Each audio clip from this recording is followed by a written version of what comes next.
라고 하고요. 자, 아론 벡이 대표적인 학자가 됩니다. 자, 인지치료를 그대로 해석하면 인지의 문제 원인이 있으니 이걸 치료하는 것이다 라고 보시면 돼요. 자, 문제 원인은 인지적 왜곡 또는 오류예요. 그러면 이것을 해결해야 될 거 아닙니까? 해결하는 것이 목표겠죠. 따라서 목표는 인지 재구성이 될 것이다. 인지 재구성, 인지 재구조화라고도 하는데 이게 목표가 되는 겁니다.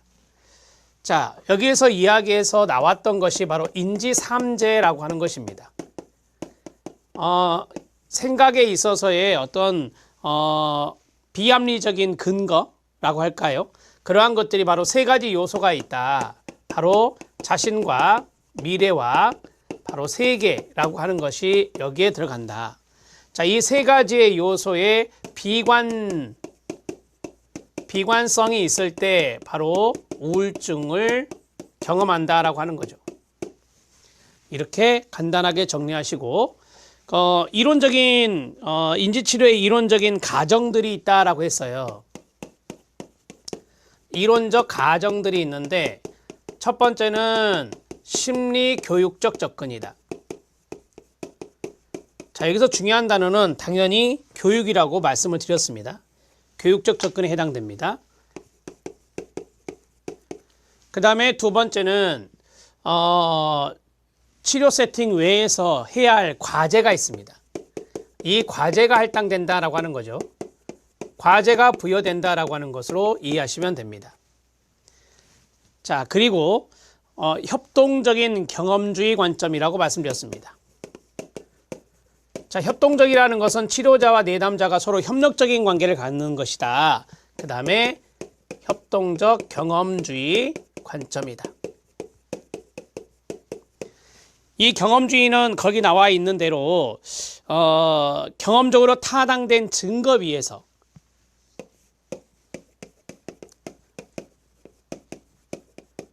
경험적으로 검증된 바탕 위에서 기법이 선택된다. 이렇게 말씀을 드렸죠. 자, 그리고 거기에 특징들이 쭉 있었는데 여기 인지치료는 시간 제한적인 거예요. 단기고요. 그 다음에 구조화되어 있고요. 네, 그리고 지시적이고요. 이거는 치료자가 내담자의 인지적 왜곡을 수정할 수 있도록 교육, 코칭이라고 하는 것을 중요하게 생각하기 때문에 치료자의 역할이 많습니다. 치료자의 역할이 많이 요구되는 것이 바로 인지치료다. 이렇게 말할 수 있어요. 자, 이 정도 보시면 되겠습니다. 특징 봅니다. 앨리스와는 달리 탐색적인 접근을 지향한다. 참고하셔도 되고요. 인지적 오류 왜곡을 문제 원인으로 파악한다고 말씀드렸습니다.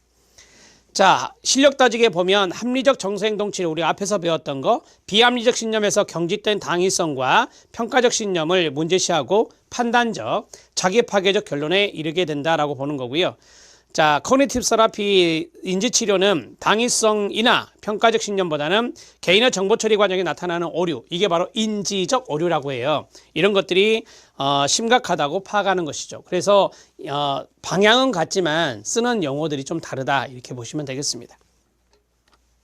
도식이 나왔습니다. 자신의 인지구조에 따라 특정 자금에 선택적으로 주의를 기울여 반응하게 되는 인지구조를 스키마, 도식이라고 하는데, 되게 이제 아론 벡에 의하면 역기능적인 인지도식이 문제가 된다라고 해요. 그래서 역기능적인 인지도식에서 스키마가 나오기 때문에 도식이라는 단어를 넣어드렸고요. 자동적 사고, 그 자리 밑줄 쫙 그어주세요. 자동적 사고는 생활 속의 사소한 자극에 의해 매우 자동적으로 생성되는 사고라고 해요. 어떤 사건이 있으면 이게 자동적으로 떠오르는 생각들이 있죠. 이런 것들이 자동적 사고인데 이게 긍정적일 수도 있고 부정적일 수도 있어요. 자, 한 개인이 어떤 상황에 대해 반응하여 떠올리는 자동화된 사고로서 부정적일 수도 있고 긍정적일 수도 있어요. 개를 보고 귀엽다고 쓰다듬는 사람을 볼 때마다 더러워라는 생각이 들고 움찔하는 경우, 이런 것들이 이제 되게 부정적 자동적 사고에 해당될 수 있는 것이죠.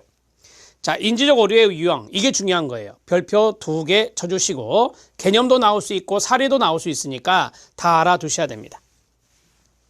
생활 사건의 의미를 해석하는 과정에서 나타나는 추론 과정의 체계적 오류를 말하는데, 우리가 이제 여러 가지의 내용이 있지만 지금 여기에서 이야기하는 내용들 한 7가지 정도가 있는데, 이 내용 정도만 아셔도 무방할 듯 합니다. 첫 번째는 전부 아니면 전무의 사고, 이분법적 사고라고 하거든요. 오른쪽에 equal 흑백 논리라고 쓰면 돼요. 똑같은 말이에요. 흑백 논리. 그 다음에 과잉 일반화가 있어요. 2번에 과잉 일반화, 오른쪽에 과일반화라고도 해요. 자, 그 다음에 3번은 의미 확대와 의미 축소가 있어요. 의미 확대는 극대화를 말하고 의미 축소는 극소화를 말하는데, 자, 과장과 축소도 동의어예요. 과장 또는 축소, 과장 또는 축소.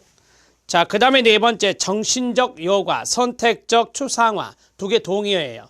자, 하나만 더 쓴다면 선택적 축약이라고도 해요. 선택적 축약이라고도 해요. 자, 그 다음에 5번째 개인화가 있고, 6번째 재앙화의 동의어는 파국화이고요. 그 다음에 7번째 임의적 추론이 있습니다. 동의어는 자의적 추론이라고도 합니다.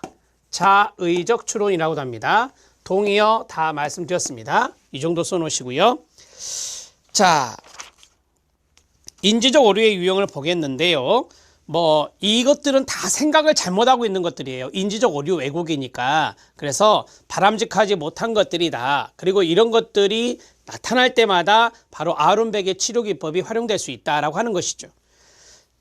생활 사건의 의미를 이것 아니면 저것이라는 식의 이분법적 범주로 나누어 둘 중에 하나로 생각하는 오류가 됩니다. 완벽하게 성공하지 못하면 실패한 것이야. 나를 좋아하지 않으면 싫어하는 것이다 라고 하는 거예요. 이 사례 아이콘 있잖아요. 거기 앞에다 다 형광펜으로 밑줄 쳐놓으세요. 아니면 별표 치세요. 그게 이제 사례 문제가 잘 등장하기 때문에 그래요. 자, 이걸 그림으로 그리면, 여러분 그림 그릴 필요 없어요. 흙이 이게 백이고요. 이게 흙이에요. 이거 아니면 이거예요. 여기 중간지대가 없는 거예요. 중간지대가 없는 거, 그게 바로 흑백 논리다. 이렇게 보시면 돼요. 융통성이 없죠. 경직돼 있어요. 자, 과잉 일반화예요. 과잉 일반화는 중요한 게 한두 번의 사건, 이게 중요한 거예요. 한두 번의 사건에 근거를 해요. 생각을 할 때. 그런데 이걸 부적절하게 적용하는 거죠. 그게 과잉 일반화예요. 한두 번의 사건에 근거하여 이 자리만 밑줄 쫙 그어주시면 돼요. 제가 개념에서 어디가 포인트인지는 말씀을 드릴게요. 일반적인 결론을 내리고 무관한 상황에도 그 결론을 적용하는 오류가 과잉일반화, 과일반화입니다. 한두 번의 시험에 떨어진 사람이 나는 어떤 시험을 치든지 나의 노력과 상황과는 관계없이 실패할 것이 뻔하다라고 일반하는 거예요. 이런 것들이 바로 한두 번의 시험에 입각에 산 거니까 과잉일반화가 되는 거죠. 한두 번의 시험에 그 자리 밑줄 쳐야 돼요. 이게 포인트거든요. 자, 그 다음에 세 번째는 의미 확대와 의미 축소예요. 이것도 그림으로 그리면 이거는 의미 축소가 돼요. 이것은 의미 확대가 되는 거죠. 그러니까 엄청나게 중요한 일을 아무것도 아닌 것처럼 생각하는 사람이 있고, 정말 사소한 건데 크게 부풀린 사람들이 있어요. 이런 것들이 축소, 이런 것들이 과장이 되는 거죠. 사건의 의미나 크기를 곧이곧대로 보지 않고 왜곡하는 거예요. 자, 거기 보면 어떤 사건의 의미나 중요성 또는 크기라고도 하죠. 끊어요. 실제보다 지나치게 확대하거나, 이거는 확대한 거고 이건 축소한 거잖아요. 이렇게 정리할 수 있습니다. 불쾌한 감정을 자주 느끼는 사람은 자신의 단점이나 약점을 매우 중요한 것으로 확대 해석하여 심하게 걱정하면서, 그래서 끊어요. 장점이나 강점은 별것 아닌 것처럼 과소평가한다 라고 했어요. 그러면 첫 번째는 단점과 약점을 매우 중요한 것, 이거죠. 단점과 약점이 얼마 없는데 그걸 중요한 것처럼 생각해서 확대 해석하는 사람, 이게 바로 확대, 과장이 되는 거고요. 의미 확대. 그 다음에 장점이 있어요. 좋은 게 있는데 좋은 것은 아무것도 아닌 것처럼 과소평가해요. 이게 바로 축소, 의미 축소, 극소화가 되는 거죠. 자, 네 번째 정신적 여과, 선택적 추상화가 있습니다. 자, 이거는 이렇게 생각하셔도 될 것 같아요. 그림으로 그리면 전체가 있어요. 이게 전체거든요. 이게 전체인데, 자, 일부가 이거잖아요. 이 일부를 이렇게 필터링 하는 거예요. 전체는 놔두고, 이 대부분은 놔두고, 요거 하나만 필터링해서 선택해서 여과를 하는 거죠. 이게 바로 이제 정신적 여과, 선택적 추상화라고 해요. 어떤 상황에서 일어난 여러 가지 일 중에서 중요한 거 나왔네요. 일부만을 뽑아. 이 자리가 중요한 거예요. 일부만을 뽑아. 이거예요. 그 뽑아가 바로 선택이잖아요. 뽑아가 바로 선택이란 단어예요. 그래서 선택적 추상화라고도 해요. 자, 이 상황 전체를 판단은 어려운데 이 사례는 좀 잘 나오니까 별표 쳐주세요. 어떤 교수가 자신의 강의를 열심히 듣는 대다수의 학생보다 졸고 있는 서너 명의 학생. 이게 이제 아까 일부죠, 일부. 일부를 뽑아가지고 생각한 거예요. 서너 명의 학생에 근거하여 내 강의가 재미없나 보다. 나는 강의를 잘 못한다 라고 결론을 내렸어요. 이게 바로 선택적 추상화, 정신적 여과라고 말해요. 개인화입니다. 이 개인화는 이 개인이란 단어가 힌트가 될 수 있어요. 문제의 원인을 개인의 탓으로 돌리는 건데요. 그런데 원래는 그 개인의 탓이 아니에요. 근데 개인에게 돌리는 거죠. 그 개인이 자기 자신이 될 수도 있고 어떤 사람일 수도 있어요. 자, 예를 들어서 어떤 두 사람이 싸운다. 나 때문이 아니거든요. 근데 나 때문이라고 생각하는 거죠. 개인화. 자, 내가 아주 힘들게 살아요. 다 우리 아빠, 우리 아버지 때문에 내가 이렇게 힘들게 살다. 우리 아버지만 살아계셔도 내가 이렇게 안 살 텐데. 이런 것들이 바로 이제 개인화거든요. 실제로는 아버지 때문에 자기가 힘든 것이 아닌데 아버지의 탓으로 돌리면 이것이 개인 탓으로 돌리는 거예요. 그래서 개인화가 된다. 자신과 무관한 사건을 자신과 관련된 것으로 잘못 해석하는 것이라고 했잖아요. 여기서 이제 자기 자신으로 한 것이고, 그 다음에 다른 사람의 행동에 대한 좀 더 타당한 설명을 고려하지 않은 채 자신이나 그 다음에 밑줄 어떤 사람 때문에, 이것도 들어가요. 자신이나 어떤 사람 때문에 다른 사람이 부정적으로 행동한다고 믿는 오류, 이런 것들이 바로 개인화가 돼요. 아주 쉽게 설명해 드렸잖아요. 개인화는 개인에게 책임을 돌리는 거다. 근데 그 개인이 정작은 책임의 원인이 아님에도 불구하고, 화장실에 갔다가 사무실로 들어오는데 동료들이 웃고 있는 모습을 봤어요. 나에 대해, 이게 중요한 거예요. 나에 대해 무엇인가 이야기하고 있었던 거 아니야? 라고 생각하는 경우, 이런 것들이 개인화가 된다. 재앙화, 파국화. 자, 여기에서 조금 중요한 게 이제 재앙이라는 단어거든요. 재앙. 자, 재앙, 파국화는 재앙이 일어나지도 않을 것인데 재앙이 일어날 거라고 생각한 거죠. 재앙이 일어날 것이라고 생각을 하는 거예요. 그래서 두려워하는 거예요. 이 단어가 안 나올 수도 있어요. 이 단어가. 자, 어떠한 것이 일어나지도 않을 건데 일어날 것이라고 생각해서 두려워한다. 이것을 파국화라고 해요. 제가 이걸 판사한 이유는 되게 파국화의 문제 원인이 있을 때 정신장애가 하나 있어요. 그게 공황장애거든요.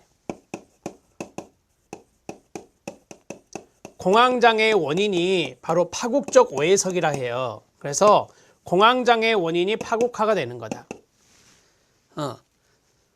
예를 들어서 비행기를 탔다. 비행기를 탔는데 되게 이제 비행기를 타가지고 상공을 날고 있을 때 상당히 두려워하는 사람들이 있어요. 큰 재앙이 일어나서 비행기가 추락할 것 같은 그런 생각들이 확 엄습해 오면 이 호흡이 가빠지면서 심장이 막 뛰고 해요. 그런 것들이 이제 공황장애의 증상이잖아요. 공황장애가 심한 사람들은 되게 이제 인지적인 측면에서 파국화를 많이 경험한다고 그래요. 자, 들어갑니다. 미래에 대해 좀 더 현실적인 다른 고려도 없이 끊어요. 부정적으로 예상한다라고 했어요. 재앙이 일어날 것 같은 생각, 이런 것들이 바로 부정적으로 예상하는 것입니다. 그러니까 현실적인 생각을 해야 되는데 비현실적으로 생각을 하는 거죠. 비현실적인 어떤 재앙이 일어나지도 않았잖아요. 그런데 재앙이 일어날 것이라고 하는 비현실적인 그런 거에 몰두해서 너무 두려워하는 사람들이 바로 재앙화, 파국화가 돼요. 화를 잘 못 내지 못하고 억누르는 사람들 중에는 내가 한번 화를 내면 폭발하고 말 거고 그렇게 되면 난 전혀 제어하지 못하고 끔찍한 일이 일어나고 말 거야 라고 생각하는 경우, 이런 것들이 끔찍한 일이 일종의 재앙이거든요. 그러한 것들이 바로 재앙과 파국하다 이렇게 보시면 됩니다. 임의적 추론입니다. 임의적 추론은 자의적 추론이라고 했잖아요. 한마디로 말하면 근거도 없어요. 충분한 근거도 없는데 자기 마음대로 추측하는 거예요. 그게 바로 뭐냐면 임의적 추론이에요. 개념에서 중요한 게 뭐겠어요? 충분한 근거도 없이, 이게 중요한 거예요. 거기 밑줄. 자, 거기 보면 감정에 근거하여 나오죠. 감정에 근거하여. 그게 바로 추측이에요. 자, 그러면 막연히 느껴지는 감정에 근거해서 결론을 내리는 오류가 임의적 추론인데, 내가 그렇게 느껴지는 것을 보니 사실임에 틀림없다. 추측하고 있죠. 불길한 느낌이 들어 일이 잘못된 거 틀림없어. 이것도 추측이잖아요. 이러한 것들은 다 자신의 감정, 막연한 느낌에 근거에 산 거예요. 그래서 이것들을 우리가 자기 마음대로 결론을 내린 것에 해당되는 임의적 추론으로 보는 겁니다. 꼭 기억해 놓으세요. 자, 뭐 예를 들어서 하나, 둘, 셋, 이 세 가지가 많이 요거 하나, 둘, 셋, 요 세 가지가 많이 헷갈린다고 그래요. 헷갈린다고 많이 질문을 받는데, 과잉일반화는 한두 가지 사건에 근거한 것이고, 선택적 축약은 전체가 있는데 일부를 뽑은 것이고, 자의적 추론은 감정, 막연한 감정, 느낌, 거기에 추측해서 근거도 없는데 거기에 대해서 추론하는 거예요. 그게 바로 임의적 추론이에요. 자, 개념적인 부분으로 철저하게 정리하면 시험장에서 안 헷갈릴 겁니다. 자, 기출문제 확인학습 보시죠. 인지적 오류의 사례가 나왔는데 1번 같은 경우는 개인화, 그 자리 밑줄 쫙 긋고요. 2번 같은 경우는 선택적 추론, 그 자리에 밑줄 치고요. 세 번째 같은 경우는 임의적 추론, 그 자리에 밑줄 치고요. 네 번째 경우는 과잉일반화, 그 자리에 밑줄 치면 됩니다. 제가 많이 헷갈립니다 라고 했던 것이 2번, 3번, 4번이잖아요. 2번, 3번, 4번, 그게 바로 이거예요. 2번, 3번, 4번에 밑줄 묶어서 별표 1번 들어갑니다. 내담자가 두 번째 회기에 오지 않았을 경우 첫 회기에서 내가 동그라미 내가 뭘 잘못했기 때문이라고 강하게 믿는다. 개인화죠. 문제의 원인을 자신 탓으로 이기는 거. 많은 사람들 앞에서 강의를 했는데 대다수 긍정적인 반응보다 소수, 그 자리부터 가로, 소수의 부정적인 반응에만 초점을 맞춰 가로 닫고 뭐예요? 네, 아까 했던 정신적 여과, 선택적 추론이죠. 강의가 실패했다고 단정하는 경우는 선택적 추론, 일부만을 선택하여 부적절하게 추론하는 겁니다. 그 다음 보겠습니다. 남자친구가 바쁜 일로 연락을 못하면 그 다음에 가로, 나를 멀리한다, 가로 닫고 자기 생각이에요. 자기의 어떤 느낌이에요.